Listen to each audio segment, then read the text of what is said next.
dash of my 69 Mach 1 this morning, and I want to show you what I found. It needed a lot of things under the dash repaired, so I'm going to do everything at once. Have one of those amp meter gauges that wiggles all the time. Clock didn't work. Speedometer cable was starting to make a little noise, so I'm going to repair all that and also install a new radio and new speakers. Let me show you what I found when I tore it apart. My Mach 1 was built November 1st, 1968. What I found is that these are all the original parts. Have actually never been changed, because Ford dated everything.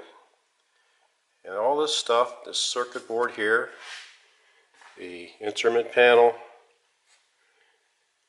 is all dated October of '68, including the dash pad. It's pretty hard to see, but it's there. October '68. So it's all the original parts. I have a set of dual speakers I'm going to install in the dash pad, along with a retro radio. And I'm going to change this, of course. Put a new circuit board, new voltage regulator, and light switch while I'm in there too also. I didn't find too many other surprises. I was surprised to find out all the original parts are still in this thing.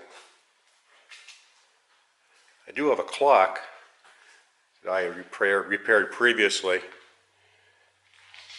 out of a Grande. I'm going to install that in my Mach 1 because the clock that was in it didn't work, and I found out it wasn't repairable. I've usually fixed these things myself, but somebody had gotten in there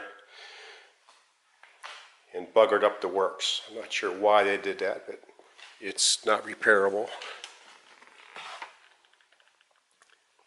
Under the dash,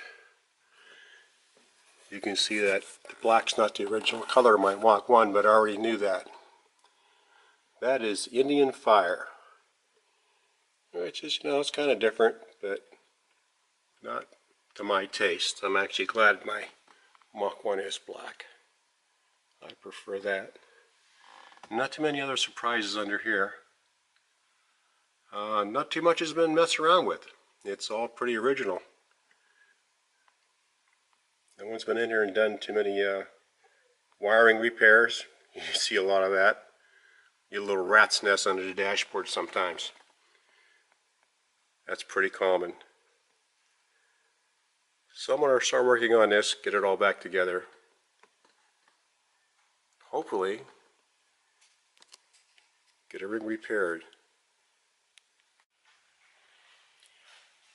Well, I'm still working on my under the dash rehab for my 69 Mach 1. I ran into a few problems, and I thought I would share these with somebody else, and maybe I could help them out. I was going to change the speedometer cable, so I ordered a new one. And this one, as you can see where it goes into this back of the speedometer, it's got a collar on it, and it's about twice the size, twice the length as the one that's in the car originally, the original Ford speedometer cable. And what happens is, once you put this in the back of the speedometer,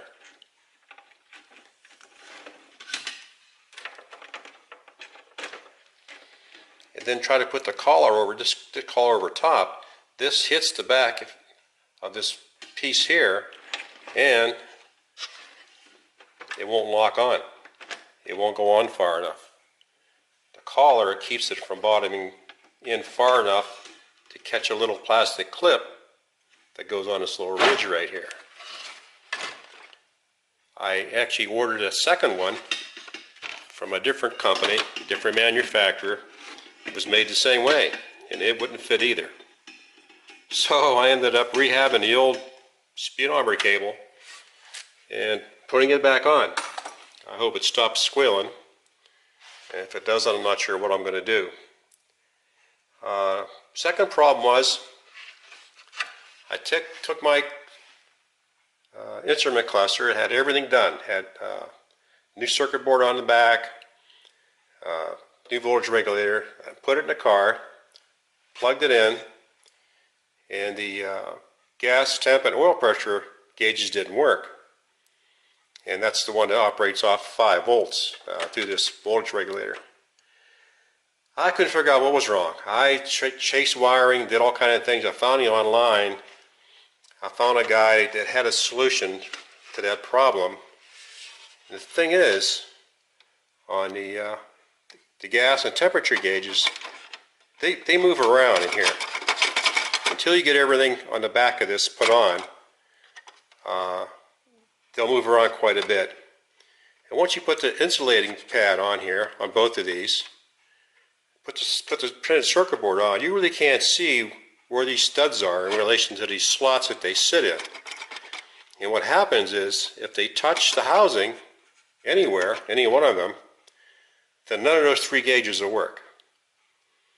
I didn't realize I want to put it together. I didn't realize how important that was. I've never done this before. So the online solution that I found is that the guy put some black electrical tape. Take this housing off. There's 4 screws. Take the metal housing off. You can put black electrical tape along all these edges along the slot, top and bottom. That way, if you get this off a little bit and it's touching the housing, it won't short out. And that's what I did with mine. Sure enough, once I finished all that and got it back together, the gauges worked fine. Who'd have ever thought? I'm glad someone else had come across that problem and had a solution. But I got, this is an extra instrument cluster I have. The other one's already in the car, and it's working fine.